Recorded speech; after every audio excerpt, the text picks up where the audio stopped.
nyota ya alfajiri, Lucifer alitamani kuwa kama Mungu.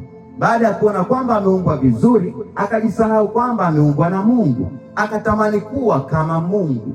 Na leo hii watu wanaishi, wako bize na maisha, wanaishi kana kwamba walijileta duniani, wanaishi kana kwamba walijiumba, hawamkumbuki Mungu. Dhambi ile ile ambayo shetani aliifanya kule mbinguni mpaka akashushwa duniani, shetani anawaambukiza wanadamu.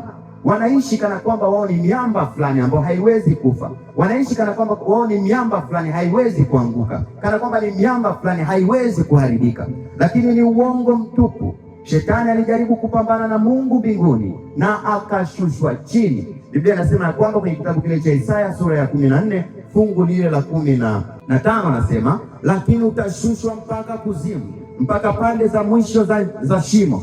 Wao wakuonao watakukazia macho, watakuangalia sana wakisema, je, huyu ndiye aliyeitetemesha dunia? Huyu ndiye aliyeitikisa falme?